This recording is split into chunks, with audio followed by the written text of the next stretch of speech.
Hey guys, welcome to the video. Today I've just got yet another Yu-Gi-Oh mail opening video, and today we have some Dream Mirror stuff, which is kind of a sequel to the Rising Rampage pack opening I did recently and to the last mail opening I did. So Dream Mirror is a deck that I was thinking about putting together, and then after I did the Rising Rampage pack openings, I thought Destiny was telling me to build those instead of Fortune Ladies.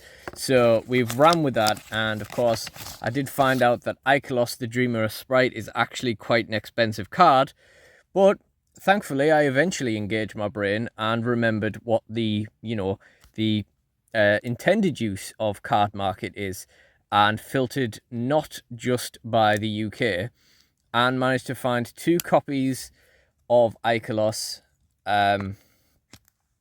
for basically the price of one from Germany and one from France. Even with postage from France and Germany, they worked out to basically being like £7.60, I think, somewhere around there. You can see a little bit of scratching there on her belly, but that's about it. So that's really cool, because as I say, that is about the price of 1 copy from the UK. So yeah, took a little bit longer to get here, of course, but very happy to finally receive these. Very, very cool to get them, relatively cheap as well. So basically we got 3 copies of it for around £10 in the end, because the first copy that I received on a previous mail opening was literally like £2 something. So this seems excessive, like plastic bag, and then smart guard inside, all taped up, like, yeah. I mean, that's ironic, isn't it? 99% recycled material, and it's just covered in plastic by the guy. I'm not gonna try and take that tape off. I'm just gonna chop in, and the card should be in there somewhere. There we go. Another copy of Ikelos the Dreamer Sprite. Oh, weird coincidence that they're both in oversized sleeves. So that is our 3 copies of Ikelos. As I say, we basically picked the 2 of these up for the price of 1. That is if you could even find multiple copies of it for like a consistent price. They were just kind of like between 7 and 10 on eBay, and then Card Market was like above 10. It was crazy. So that's the 2 of them sorted. That's really cool. So the other parcel is this parcel from Unicorn Cards. This was what was putting me off about making the deck, was the fact that like the Dreamer cards were released so sporadically, and I didn't know where I was going to be able to pick up the majority of the stuff, because sometimes I forget that single sites exist. Like the majority of like the commons I've picked up over the last like couple of years have been from like the table of unwanted stuff at locals. So sometimes I forget that single sites actually do exist, and I thought about the idea of digging all the way through the stuff at locals to find some of this much older stuff, because all the Dreamer stuff was never reprinted in the megatins, which is lovely. Otherwise we'd have came across them a bit sooner. But in the end I thought, you know what, for the sake of like the price of my locals now, and entry, the time, and all that kind of stuff, I'd be better off just buying them from the singles site. So we got a couple of bits for Fortune Ladies here anyway. We got a Fortune Lady Rewind. Oh, I wish I hadn't even bothered scraping that off now, because it's left like a sticky residue. So we got Fortune Lady Rewind. I think I basically bought playsets of everything. We got 1 copy of Fortune Vision, because I already got 2 from the Rising Rampage packs. But the annoying thing was they had like first edition Fortune Visions, and I have unlimited ones, and obviously I'd rather have first edition ones, so I ordered the first edition one anyway. Then we got the Fortune Lady Past, which is only available in unlimited, and then I got an email telling me that there was only 2 in stock. So between the lack of Fortune Lady stuff we saw in those Rising Rampage boxes, the price of every, and the fact that we only got 1 past, I think the Fortune Ladies are telling me that I'm not supposed to play Fortune Ladies. So after that, we get into the Dream Mirror stuff. We've got Dream Mirror Oniromancy. This is a really cool card. It basically negates a spell and trap if you have Dream Mirror of Joy, or a monster or a special summon if you have Dream Mirror of Terror. So it's really cool. It's really cool for like your last search of the turn if you already have like everything else you need. We also have Dream Mirror Hypnagogia. Choose one Dream Mirror of Joy and one Dream Mirror of Terror from your hand or deck. Place one in your field zone and the other in your opponent's field zone. It's like set rotation, but like a bit different. And, you know, it's kind of cool. A lot of the effects don't really care if either player has them out, which is obviously why they've designed this card. So, you know, it's really cool to have the option of having both out whilst also potentially disrupting your opponent. So, yeah, that's pretty cool. We also have Dream Mirror of Chaos. This is a pretty cool card. It's a nice fusion spell. If Dream Mirror of Joy is on the field, you can use monsters in your hand as fusion material. If Dream Mirror of Terror is on the field, which is more likely, then you are able to banish monsters from your GUI, which is very helpful. We got Dream Mirror Phantasms. This is a really cool card. When this card is activated, you could add a Dream Mirror monster from your deck to your hand. And if Dream Mirror of Joy is on the field, all your monsters gain 500. If Dream Mirror of Terror is, all your opponent's monsters lose 500. Yeah, it's just a really cool card. That extra search is really nice as well. It's very much appreciated. And then we've got 2 copies of an Oniros, the Dream Mirror Erkling. Earl King, sorry. I keep misreading and mispronouncing that. Yes, definitely Earl King. So this is the weaker of the 2 fusions, but, you know, it's still nice to have the second option. While he's on the field, he's also dark. And if another monster you control would be tributed, you can target one card on the field and destroy it. And if this card is destroyed by an opponent's card, you can special summon one Dream Mirror monster from your graveyard except him. So that's, you know, it's all right, but it's not fantastic compared to the other one, which we'll get into in a second. So we'll get this second package opened, and we'll get into some of the others.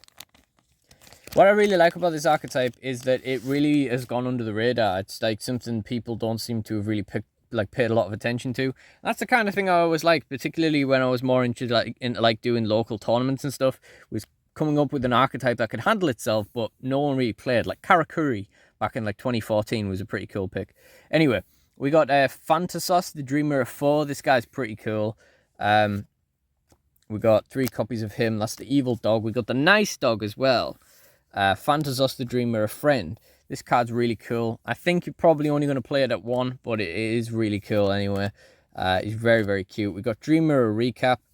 Such a silly like artwork. Like these little anime characters just don't suit the characters at all. But it's a really cute like art design. I do appreciate it. If a Dream Mirror monster would be tributed by its own effect, you can shuffle it into the deck instead of sending it to the GUI. And during the main phase, you can send this to place a Dream Mirror of Joy or Terror that's banished or in your graveyard face up in your field zone, and then special summon a monster from your hand that lists the named field spell. So that can be really cool to like recur your stuff, assuming the game goes on for more than 1 turn.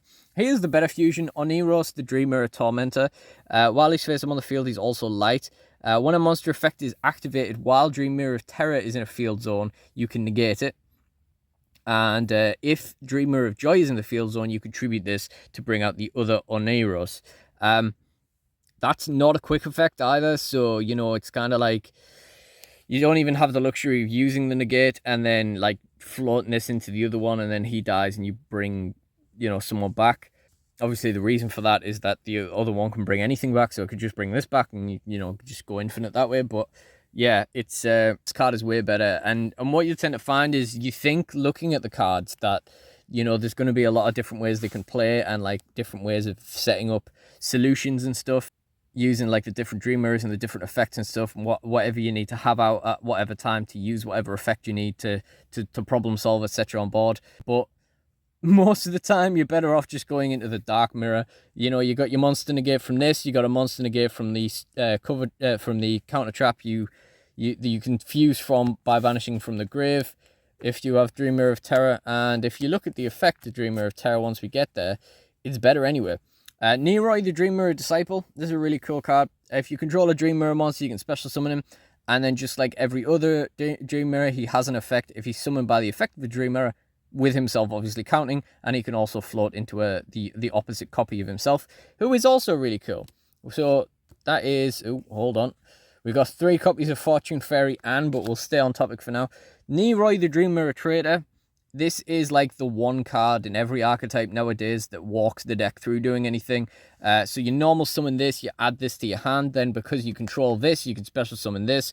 This will get its effect off if relevant, because it was special summoned by a Dream Mirror card. Then the effect of this allows you to tribute this to special summon a Dream Mirror card from deck. This will then allow you to get a search, and so on and so forth. And that's basically it. So this, this is a normal summon. It gets you into your extender, and then lone fires this into something else, and you just keep going from there. This literally walks the deck through. And the deck is capable of doing more stuff than I thought at first. And theoretically, it doesn't completely rely on this. But this is, this is the card you want to see. And if you see Dream Mirror Phantasms and not this, you basically want to search this and search everything else later. That being said, it is interesting that a lot of cards in the archetype are technically a starter if you have the correct field spell. Just going back on topic, we have 3 copies of Fortune Fairy Anne, just because this one seemed like it might actually be useful in Fortune Lady, since it banishes a card from deck. It seems useful in the archetype. I have just realized I think I'm actually missing a parcel, but there's actually another Dream Mirror bundle that needs to arrive. So I guess I'll see you in that clip when that arrives. Okay, over to me. Okay, so we're back to the second half of this video. The other parcel finally arrived, and in fairness to the seller, who I was a little bit cynical about, because he sent me an offer for £8 and I didn't initially accept it.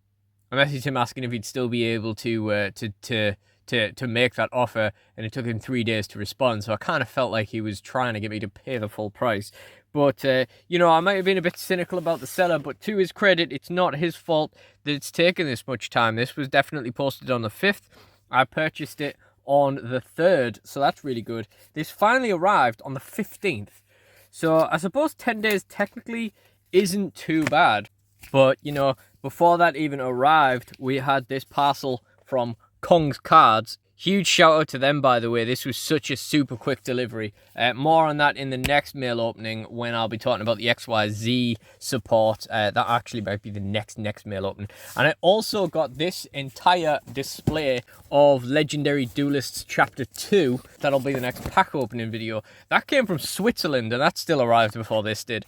But I digress. It's finally here. Let's get the rest of our Dream Mirror bits. I also missed a week of gameplay, because we ended up doing something in the week because people were busy on the Saturday, and I mean, jury's out on whether I would have had time to put this together, even if I did get this on the Saturday, even if we were going on the Saturday, if this arrived on the Saturday. But yeah, so this is everything we need for the rest of the deck.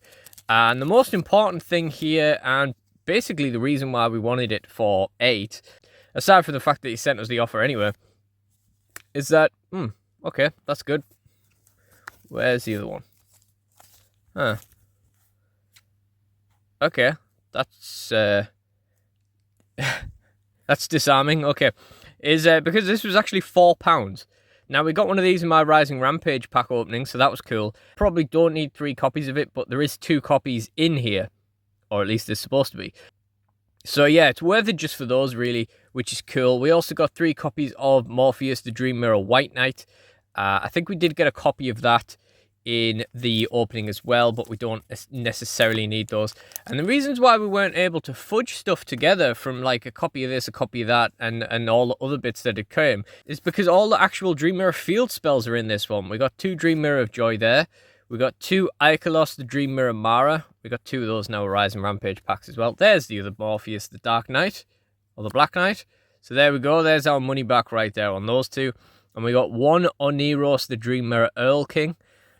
And basically this dictated what I ordered from the last bundle of the single cards from Unicorn Cards. Basically what was not included here, essentially. So we didn't need any of the field spells because we got the 3 Dreamer of Joy. We needed 2 more Earl King and the 3 of the other one. We got 3 Dream Mirror of Terror and the 3rd Dream Mirror Mara. I don't understand how this guy has packed this stuff. It's all here and it's all accounted for.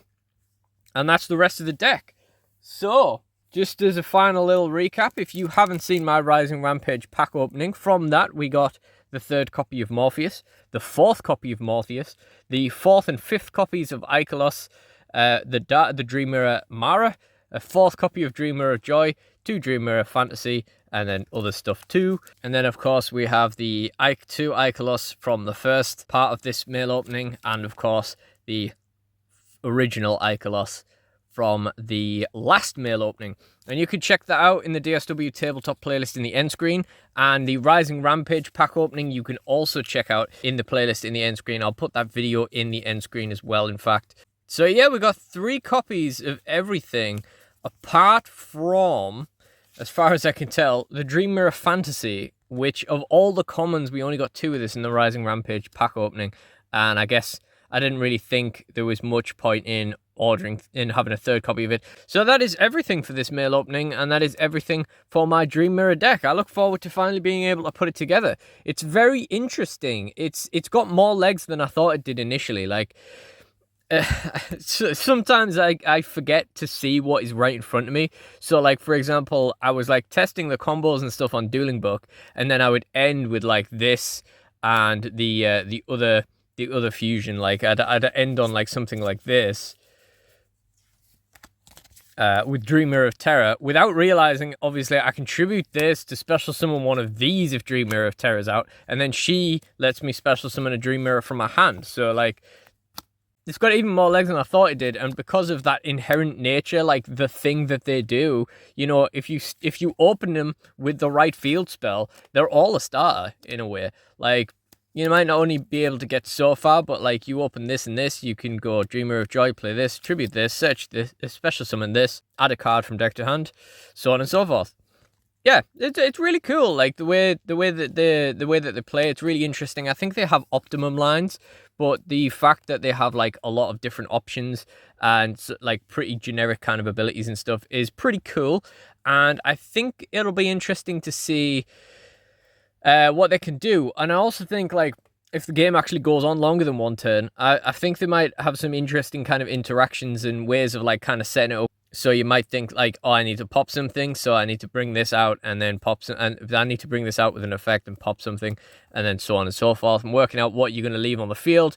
9 times out of 10, you're going to leave Dream Mirror of Terror on the field. It feels like the Dream Mirror of Terror is the better option most of the time, but finding out is half the fun, and I like decks that are just not one-dimensional. Like, they have different options. Like I say, they do have their optimum play. They seem like they have a lot more in the tank as well. And that being said, that is everything for this video, and if you enjoyed it, please do like, comment, and subscribe. And as I say, you can check out more, including the previous mail opening with the previous Icolos and the other mail openings, if they're out yet, that I've mentioned that will be coming out as well. The Rising Rampage pack opening will also be in the end screen, and I really do appreciate if you could check any of that out, and I really do appreciate you joining me. So thank you all for watching, and goodbye.